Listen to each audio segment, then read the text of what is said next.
Okay, so let's get started. My name is Vladimir Pavkin. I will be talking about ZIO layers. My talk is called ZIO Inception. And first of all, thank you all for coming. I know, you probably all have a lot of work, remote work, and all these calls around the day. So I really appreciate you coming and having this another video call to attend my talk. So thank you very much for coming. And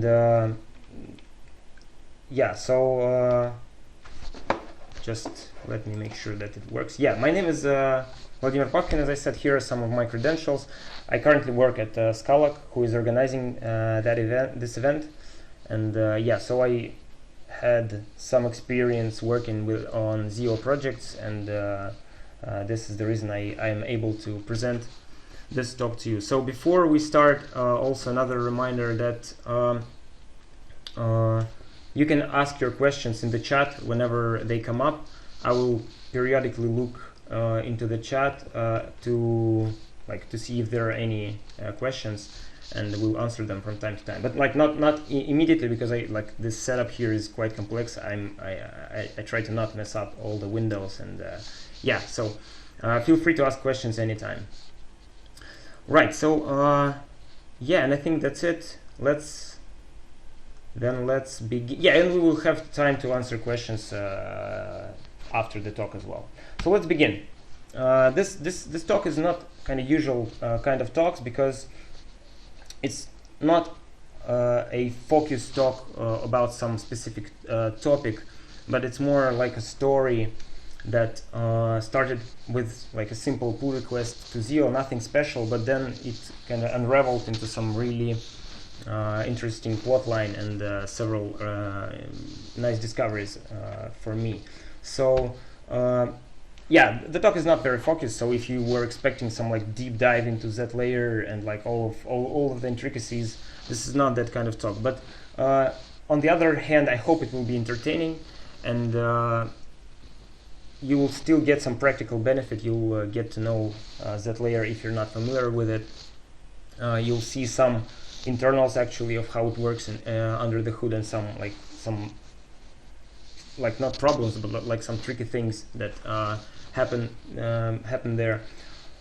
You'll see some lessons about ergonomic library design and how to approach it, and even some cool type system tricks. Right, so the talk will be in two parts. The first part is I'll give introduction into ZLayer, so that when I go into the story, you'll be people who are not familiar with the ZLayer will be able to follow.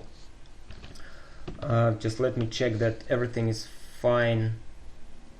Yeah, we will learn how to do we will learn the basics of how to do GI with layers. That will happen for sure.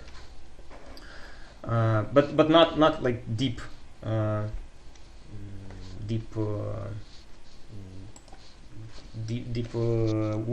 not kind of workshop or deep dive into it. So let's begin with ZLayer. So what ZLayer is? It's conceptually it's a dependency injection mechanism that is built with ZIO. It's built for using advantages of ZIO and for ZIO applications. The fair question that rises the moment you see it, and the question I had is why do we need another dependency injection mechanism, right? We have a lot of them already. This area is kind of explored quite a bit, so why? And my first impression was that the biggest competition to ZIO is the tagless final. This is how it started, and tagless final has some kind of fancy way to pass dependencies around using context bounds and implicits, right? And I thought that this is just some kind of fancy answer to that, so that ZIO has something flashy to offer as well to build dependency graphs. But actually, after using it for some time, after playing around with it and knowing it better, I can actually say that it offers some really nice advantages over the ways we used to build our dependency graphs, right? The constructor-based DI, or these improvements like not improvements actually, but like some syntax sugar that final tagless offers. So yeah, we'll see this later. So actually, this ZLayer happened to be a really nice improvement in DI. So let's see how it works on some example, right? So ZLayer value is a piece of your dependency graph, right? So like your graph like is some kind of tree, right? And ZLayer value is just some small piece of it. So yeah, and let's go back to the previous slide. ZLayer has 3 type parameters. It has an input, the first type parameter, and it has an output. It's the third type parameter. So, for example, you have some kind of HTTP service that needs, for it to work, it needs a logger and a database service. So ZLayer representing that part of your dependency graph would have an HTTP service as the output, and it will have a DB service plus logger as the input, right? These 2 services as the input. So this is how you build them together, and you have your like bigger dependency graph until you represent your whole application. And ZLayer allows to work with effects, and so there is a third type parameter E, which represents an error type with which ZLayer can fail. So yeah, let's see like an example. This is like a small like repository layer. So first we start with some simple layers that don't need any dependency. And in ZIO land, when something doesn't need any dependencies, we say that the input is any. So it might feel weird. A lot of people say like it shouldn't be any, it should be unit there. But if you read it aloud, it actually sounds pretty nice. So it says like, give me anything, whatever you want, and I will give you like login service or application config or whatever. Yeah, so the logging layer doesn't need any input. It doesn't fail with errors because like creating a logger is not like couldn't have any possible errors, and it provides a logging service. So for now, just you can see these has wrappers probably, right? Just forget about them now. I'll explain them later. So just like pretend that these are not there. So just a logging service. Application config, pretty much the same thing. The only thing is that it can fail because like you can like the parsing the file can fail, like or like loading the file from the file system can throw an exception. So it has a throwable as an error type. So we're going deeper into our dependency graph, and next is like using the configuration, the app config we just had, we'll be able to create a database service, some lower level database access. And here it as well, it can fail with an exception because like database can be unreachable, for example. So yeah, this layer has configuration as an input and database service as an output. Then we can have like some higher level like domain repository, right? This has some more advanced access to the database, like some more interesting, like closer to the main action. So it needs some logging to do some logging, and it needs a database, like lower level database service. It provides a repository as the output. And here you can see like how it looks when a layer, like an output, needs several inputs, right? You can buy them with this keyword, which is actually the same keyword you use to mix traits together. So, but with a twist that all the values are wrapped into this has helper, which we'll talk about later. So, yeah, and this is our the last thing, but not the least in importance, is that is how we kind of build the graph together. So far we've seen these like separated pieces, right? Now we use composition to build the graph together so that we can like basically build our whole application. Here it will be just a repository service, but like you can imagine how this can be scaled. So I will just read what happens here. So we create an application config which doesn't require any dependencies. As we remember, it has any on the left. We feed it into the live database, right, which needs application config and provides a DB service. So this triple arrow is so-called vertical composition, where you use one layer as a dependency to another layer, to kind of churn through your dependency graph, right, to tie things together, like from top to bottom, or from bottom to top, how you represent things in your head. So next so this thing is a layer that doesn't need any dependencies because you provide all of them, and this layer provides a DB service. Then you combine it, this plus is called horizontal composition. You combine it with a logger to build a value of this type, like a layer that provides this dependency, like DB service with a login service, right? So this is a DB service, this is a login service. And then, like, this whole thing, we feed it into the repository that needs it, right? And in the end, we get a layer that doesn't need any dependencies because we provided everything. Can fail with a throwable because some components can fail. And yeah, and it gives us what we need, this repo service. And here you can notice the power so the major kind of advantage of ZLayer over traditional ways of building applications, of building dependency injection, is that it handles effects transparently. So you don't need to care about effects in your graph. So like things like creating a logger might not need to run any effects, but like loading a config file or connecting to a database is kind of effectful, and sometimes these layers can even run some asynchronous stuff, right?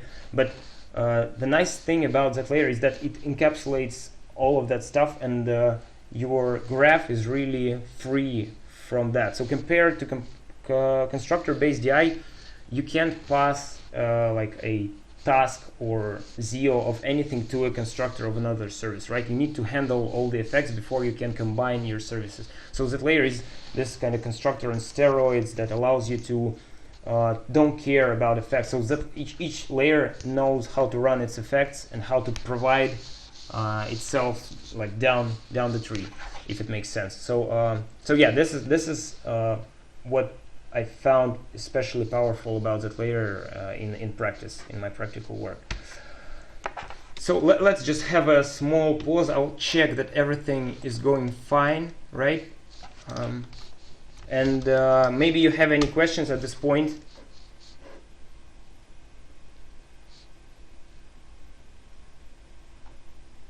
Okay, so yeah, let's continue. So just a little elaboration on the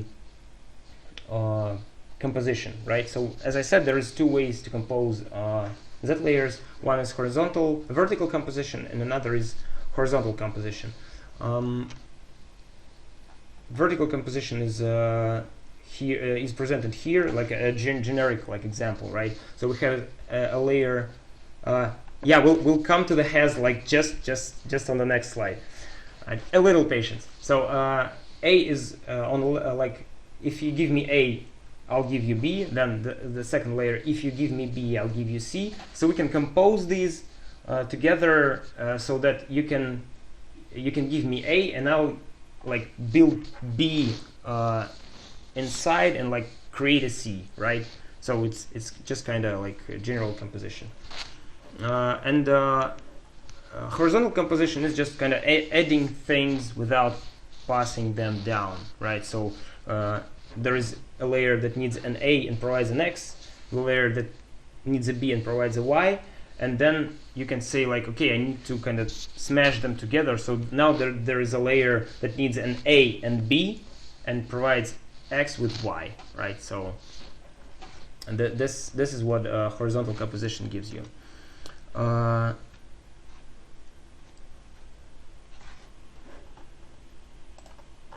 Okay, so yeah, so now we can finally discuss what has is, and I guess this is the question that that it was in the chat, right? So what this is, essentially, to show why it's needed, I'll show you some example, right? So what if we weren't using has? then our dependencies and services inside layers would look like this. You would just use this with combine traits with, right? And this is known more or less as a cake pattern, where you kind of mix several traits. And the problem here is there are several problems with that, right? One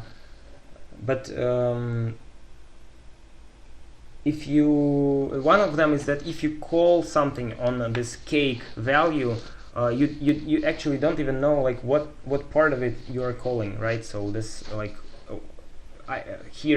am I calling? A login service, a console service? I'm just I have no clue, right? And there are several other problems with cakes, which led it to be considered an anti-pattern, right? Nobody in a proper state of mind will advise you to use this kind of stuff. And as someone is saying in the chat, right?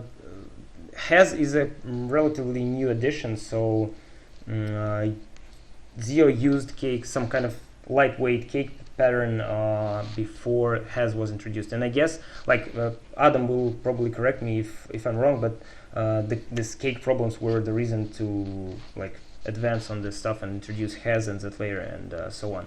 So right, so the Has thing is on the surface what it does. It makes you you get the same things, but it makes you first disambiguate the part of the intersection. So yeah, this is called an intersection type, by the way, this width thing. We'll get to it later as well, but you kind of say that your type is this and also this and also this. So this is an intersection of sets. And with Has, you first have to say I need to get this console service, and then on that service I'll call this method. So this is much kind of cleaner to the user and avoids all of the problems with the cake pattern. So yeah, and under the hood, what is this? It's essentially, so when you have an intersection type of several this Has things, under the hood you have a single map that has a key as some kind of type tag, which basically says so. For this type, I have this service implementation. Under the hood, on the right, there is any, because you can't have possibly have some without using h-lists or shapeless. You can have some well-typed type here for a combination of services. But so yeah, this is an untyped map under the hood, and when you kind of join these Has values together, you just basically append to that map. And because you need to use these, because it needs to keep track of these type tags, you will notice that all the APIs that work with ZLayer, with Has, they almost always need this tagged implicit, right? This. If you're not writing generic code, you can probably forget about it because it is always provided by macros. But if you're trying to expand, to write some generic code that uses Has and ZLayer polymorphically, you'll probably need to just pass around this implicit as well, right? So yeah, that's pretty much it, I guess, about the introduction material that I have. So let's maybe have a pause here and spend some time on maybe questions that you have before we jump into the story that I have to tell. Yeah, Adam also mentioned several other downsides of the previous approach, like the cake approach that was used before RC18. Okay, so no questions. We'll proceed then. So what was the problem I was trying to solve, and how it all started? So it was actually a very simple problem. I had some typed configuration in my application, and this is just a simple example, but it explains the problem very well. So I have an application config which consists of two major parts: a DB configuration and API configuration with some fields, raw fields in them. And if you use the pure config, there is ZIO config, which does the same. It's basically you have raw type safe config, and you parse it and represent it in application as a typed case class, or like sealed ADT maybe. So, and ZIO config provides this method, like basically this may be some old API because the talk was prepared much earlier, but regardless, it just loads the configuration and parses it into this ADT tree. And the problem I had is that I need so some part of my dependency graph needed not the whole application config, but like only parts of it, right? So if I'm building a repository, I don't care about what port my service is running onto, right? I just need DB configuration. I don't need API config. So passing around the app config would be would break the separation of concerns, right, principle. So. And so I needed these kind of like helper layers that were just kind of focusing, zooming into that configuration. So like this DB config, API config, they were just going down the configuration tree so that I can provide this DB config to the DB layer, right, and the API config to the like HTTP service layer and whatnot. So, and you see there is some repetition here because there is has values involved. I have to kind of unwrap and then wrap the value again. And so my only intent was to, it is highlighted here. So I decided like why not to like have a shortcut, like some syntax sugar, to make it look like this, just like map service that would handle everything under the hood. You see, so I felt like a fancy pooch, and that I will just go into ZIO repository and just have it all like in 15 minutes and like merge that same day.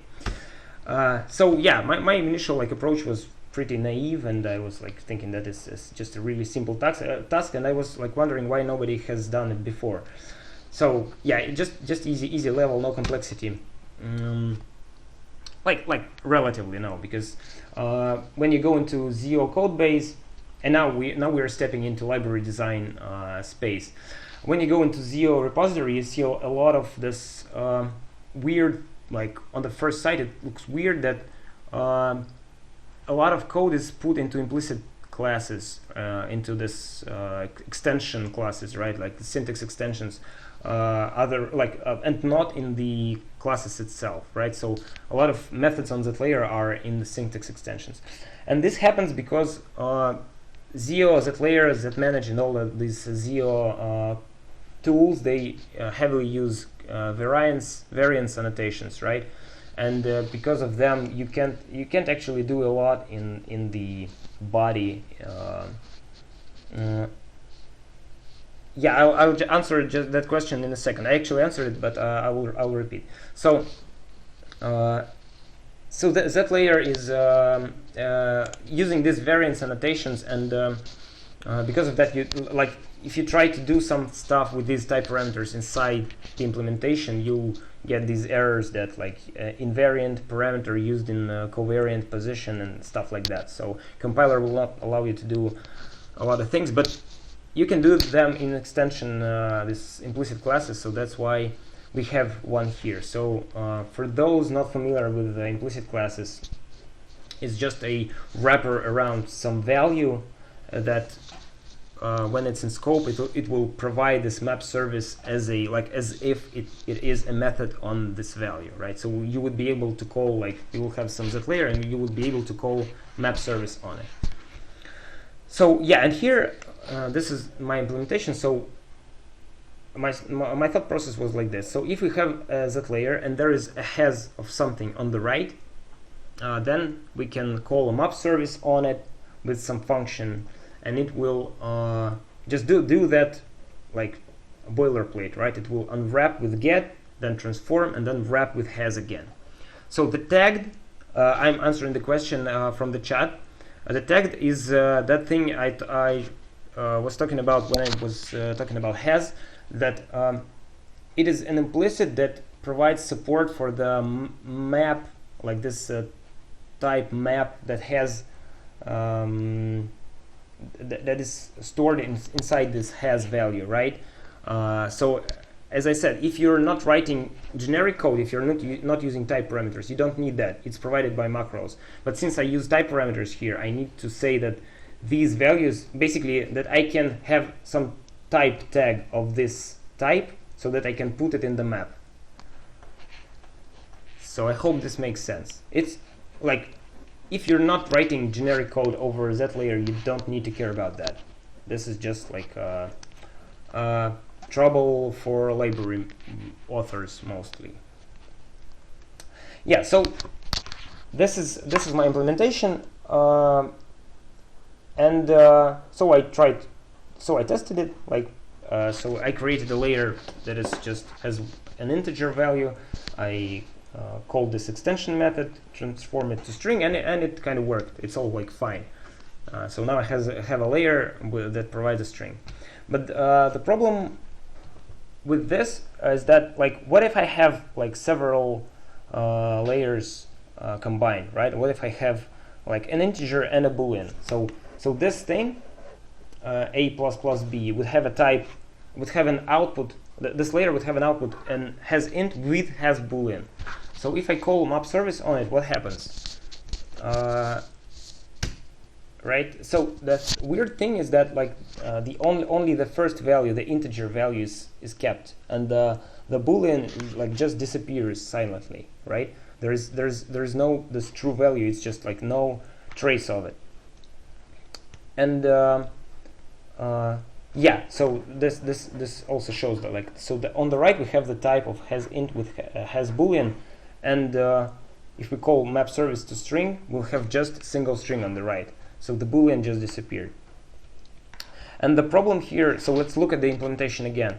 The problem here is that the compiler doesn't have enough information to like decide what part of the intersection. So this is an intersection again, like this has int with has boolean is an intersection type. And compiler, given this requirement, right, I say that on the right there is just some has of some a. Compiler doesn't know what part of intersection to take. Basically, any part of this intersection fits this type signature, and the Scala compiler just takes the simplest route. It just takes the has int, like the first part of the intersection here. It just so has int matches the has a, so it just drops the rest of the intersection, and yeah, here you can see I highlighted it again. So this will match to has int, and will the result will be has string with the with no trace of the other. So basically, the rest of the intersection will be dropped. Yeah. So this again, this illustrates what happened. I probably forget that I have these. Forgot that I have these more descriptive slides.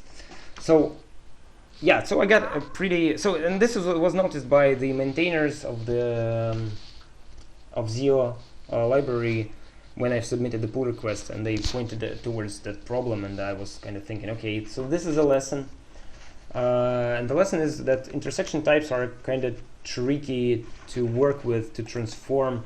You have to be careful with them, because like it's easy to lose information, right? So I was just like, there was like two parts of the intersection, and just silently I lost part of it. And if you take a deeper thought, there are like not a lot of scenarios where you'd want to transform like a whole intersection, like an intersection as a whole. You'd probably want to, there probably are such scenarios, but not a lot of them. Your intent is probably to transform some part of it. Yeah, and this also kind of like goes back to the initial problem that it's very, very tricky with the Scala type system. So yeah, solution number 2. So I thought, okay, let's then replace, just try to some kind of in a smart way replace this part of intersection and leave everything else unchanged. So it's kind of more complex. I get like disappointed a little bit that that the task took much more time than I expected. So but okay. So basically, yeah, I have some kind of intersection, and I just replace the A with a B, and everything stays the same. Yeah, so the Scala compiler just said that it's not really possible, and yeah, so it's Scala type system doesn't support such kind of transformations. So you can do this stuff if you have some kind of precise type, all right, like some precise known intersection. So and here's an example. You have console service with random with logging. These like don't make any sense like from a practical perspective, but this is just like a mix of some standard services that ZIO provides. And we want to replace random with clock, right? So we just upcast the A value to be just console with logging, right? And we then add the clock to the mix, right? And we'll get the type. So we basically replaced random with a clock. Under the hood, of course, the value, like this map that is stored under this has wrapper, right? It will still contain the clock actually, so it will not be removed, but it's just not visible. The types will not, the type system will not then like allow you to get it from there. So it's possible when you have like specific types, but when you try to do it generically, there is no way to like say, okay, I need this intersection, but without some part of it, so that I can later like add something on top, right? There is no such thing, and Kai, like another maintainer of ZIO library, said that this might be possible with macros, but I'm too incompetent. I was too incompetent and still am, like, for this kind of job, and this felt like a too deep of a rabbit hole to go down, and so yeah, I decided, okay, so this is not possible with Scala type system. Probably this, I don't know, maybe this is gonna be possible with .a, but I didn't explore that kind of possibility. No, it's not because of type erasure per se, it's just because Scala doesn't support working with intersection types on such a level so that you can remove something from it. It's just like not supported in the language. You can build, like, you can mix traits together, right? But you can't like unmix, like pull something out. That this is just like not supported. So yeah, hope it makes sense. Yeah, right. So lesson 2, yeah, as I said, it's impossible in Scala type system to get a type removed from an intersection in a generic way, and consequently, ZIO Has is actually an append-only map, so you won't see any like usual map methods that you are used to, like minus on the Scala map. There is no such thing. You can replace values, right? But this doesn't make a lot of sense. You can override. So yeah, we need to go deeper here, right? So we need to take this inception game onto the next level. So I was thinking, okay, how do I solve, like, so this initial problem seemed to be unsolvable. How do I kind of make it as much close solution to what I needed as I can, right? So I still had this problem, so maybe I can like invent something of different sort. And this is so we're stepping from the like ZIO ZLayer internals territory into this library design area, right? This like you will see now how many hoops library designers have to jump sometimes to provide the nicest API possible.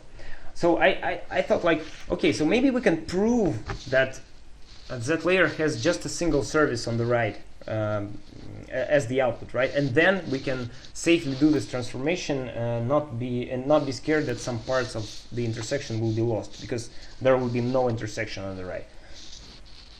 I said, okay, yeah, let's try. So there will be like, so this code is also inside this implicit class. It's an extension, and I just omitted the wrappers so to save the space. So this single service method let's just read it, right? So this will for some type A, it will try to prove that the rout is a type parameter of our layer on that implicit class, right? So that the output of our layer strictly equals to has of this A, right? So for some A, we say that output of the layer equals to has of A. And so this will basically prove that there is no intersection on the right. This is a, if you didn't know, this is a standard library type class which says like strict equality, like not subtype. So subtyping doesn't work here. It's just like strictly equals. Yeah, and if we are able to prove this, we'll provide some kind of like builder, like chain, like this helper class that will allow us to chain. Basically, this is builder syntax if you are familiar with that. So this xops is just a like intermediate class so that we can call something on it. Yeah, and here we'll just do some nasty cast,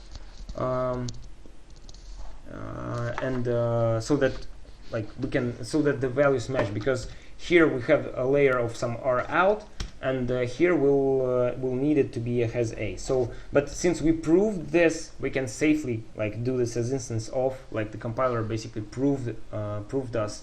So we could use the apply on this EV instance, but just to save like runtime performance, I just call the instance as instance of. So answering the question, shouldn't single service be an implicit method? It probably could be. I just wanted it to be as explicit as it gets.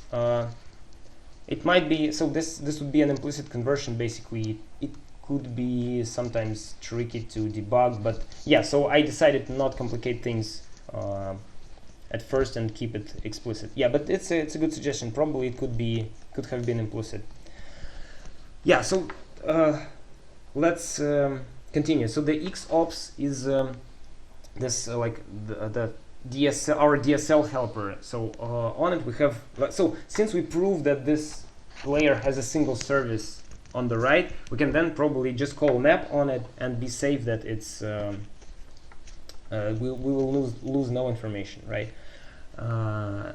Yeah, and yeah, the code here is the same. It's basically that same map service we had in the previous solutions, but just hidden into this xops.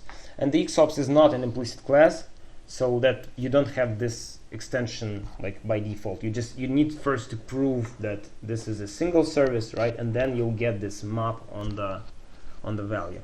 So it would look like this. So you would create your layer, then you would prove that it has a single service on the right, like this single output, and then you would be able to call a map on it. The problem is that if you call it this way, it doesn't work. So for some reason, I don't know, there's clearly some important reason that this doesn't work, but I couldn't find it. So basically, the Scala compiler for some reason cannot prove here that, so it's clear for us that this is an int, right, and there is a has int on the right, but compiler cannot prove it. I don't know, it has like, if I see if I look at the signature, it probably should figure it out, but it can't. So to make it work, I have to help him. I have to help the compiler. I just say, okay, this is single service and the service is int. It has an int, and this way it works. So it compiles, it works fine. So maybe it's good. No, it's not okay, right? So we made it work, but it's not a good library design. You force your user to annotate the call where it's clearly not needed, right? It's clear, like the compiler should be able to do that, right? But since it cannot, we as library designers have to make our users happy and like work our way around it. So yeah, and going back to that slide with a bicycle, this is also important here, because if your library doesn't provide the best API possible, like we are developers, we'll invent our own thing if something is not right with the current thing, right? So this is why library authors also, like, they know why they have to make it perfect, because otherwise people will develop their own thing. So this is important. So lesson number 3 from this attempt, right? There is this, for those who didn't know, there is this really nice equality type class which proves that two generic types are equal. forcing user to explicitly annotate is bad library design, right? So this we discussed, and this is probably obvious, but yeah, Scala compiler can let you down in seemingly simple cases that but everybody knows that, so I shouldn't be mentioning that. Okay, so we are on the last level. We have our boss. This is the complexities through the roof. So let's remove that annotation and make it work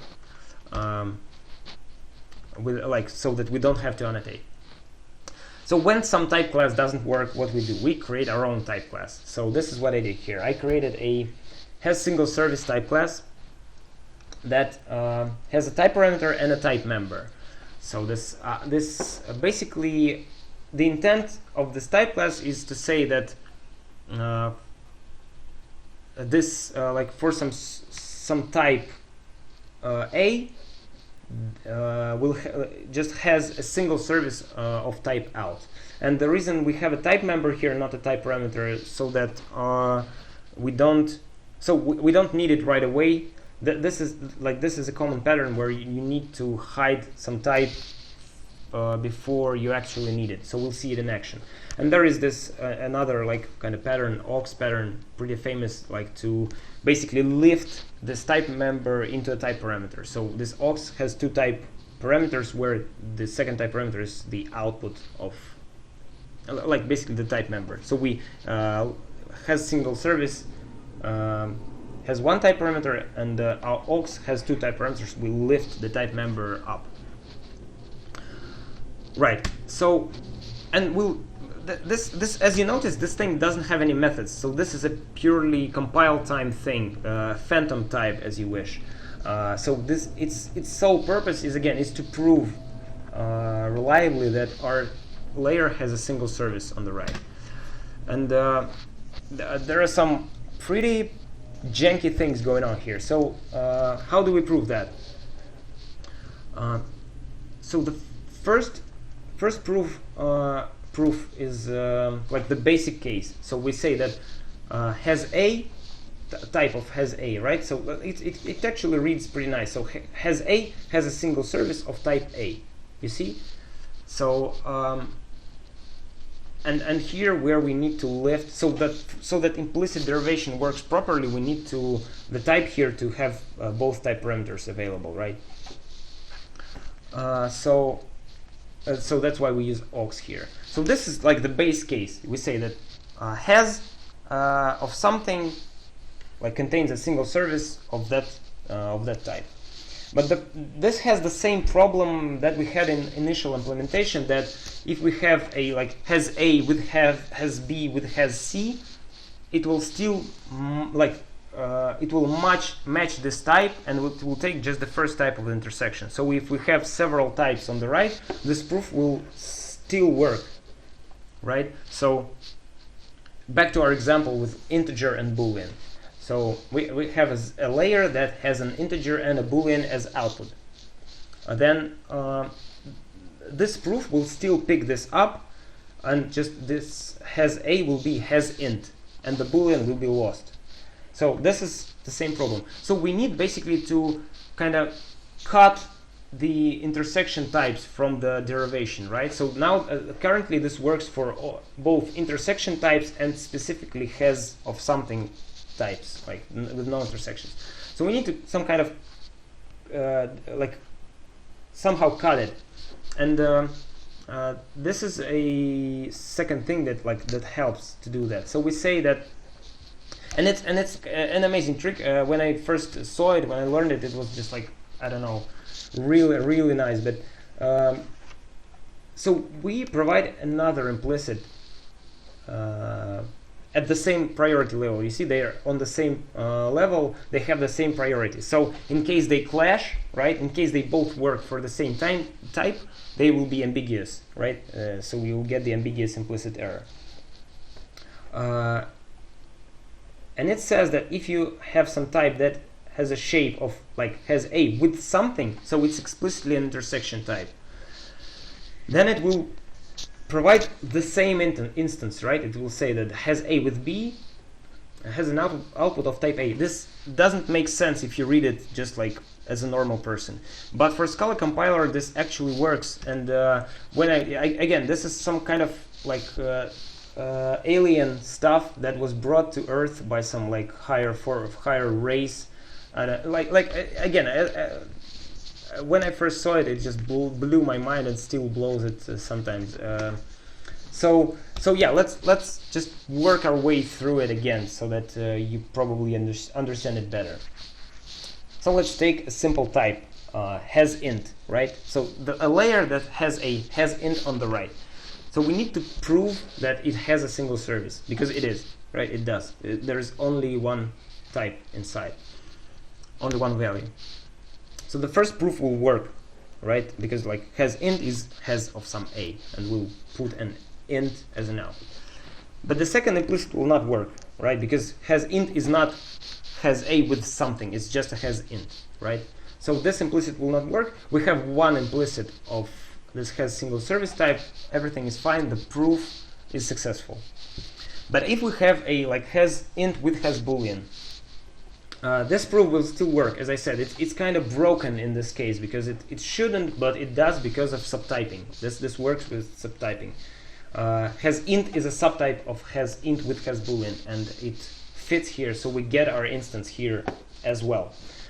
But it will also work in this case. So this rule will also trigger, because has int with has boolean is has a with something. Like it can be, there can be like a lot of other types on the right. It doesn't care. This b will represent the tail, basically the tail of your intersection. This is the head, this is the tail. So we have two implicits of the same priority for the same type. This triggers the ambiguous implicit error, and pretty cool thing about the Scala compiler that you don't see an ambiguous implicit error. You just see that implicit was not provided. So you can even annotate this has single service with implicit not found, and it will show the message. So it's actually user friendly. So and now let's just compare how the final solution will work with this type class, and I will just highlight the differences, right? So previously we had a type annotation here to say that for some a, our output type equals to that a has of a. This is this equality type, right? Equality type class. And this a goes as the output, right, for that DSL helper to pick up. But with our fancy advanced type class, now we can omit this type parameter because we don't need it here, right? So that's what I was saying. We can hide the output until we really need it. So this now doesn't have any type signature, type parameters. So compiler will not have anything like to derive even. It will just need to find this implicit, right? So we say that output of the layer has this single service, and here we can get the output, right? So the type that we need to pass into our DSL is this out type of the implicit proof, right? And it actually works, right? You see, like this doesn't need any annotations. It works fine. And the counter example doesn't work. So if you mix together two layers, it doesn't give you the proof, right? So this is what we wanted. Lessons, pretty interesting lessons here is that ambiguous implicits, it's really annoying thing most of the time, but sometimes it can even be a tool in your toolbox, mostly probably in library design, but still. And the bigger lesson is that the last mile to reach the best possible API for your users can be like real tough, can be really bumpy. And if you actually look into ZIO code, into like Cat's effect, Cat's code, there are a lot of hoops developers have to jump. There's these like partially applied syntax, like middle classes, so that you have the best inference. So yeah, this is the true story. As a library designer, you have to jump a lot of hoops. And yeah, so how the story is, this is kind of the end of the story, how it all played out. As you might probably guess, the pull request was not merged because this was really too much for that, some kind of like small syntax sugar.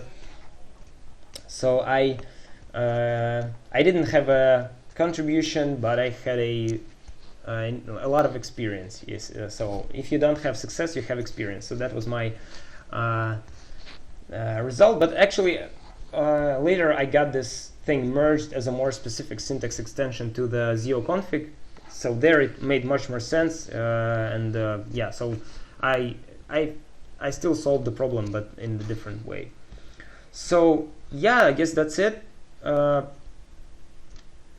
Thank you very much for being here, and in case you have any questions, I'll be happy to answer them.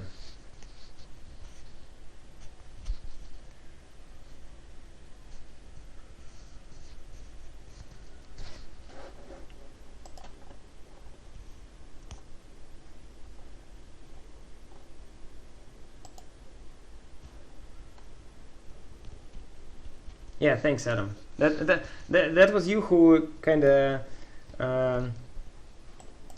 helped me with this pull request and noticed all of these mistakes. So yeah, thank you very much as well. Like, you basically were the second hero of the story. So yeah. Yeah, thank you very much for kind words. Yeah, as Maya said in the chat, there is a Twitter. There is a tweet on Twitter where you can ask questions later if you have them. So it's a tweet about this talk, and so that we don't lose touch, we can I will personally answer the questions under this tweet, or we can maybe get in touch, and I will we'll talk in Discord or direct messages. So again, I'll just show you my kind of where you can find me, and so that, yeah, in case you have any questions, I'll be happy to answer. And again, about ZLayer, I would really encourage people to try it out, because this, if you build effectful graphs, which most of you probably are these days, it really helps with wiring these things up.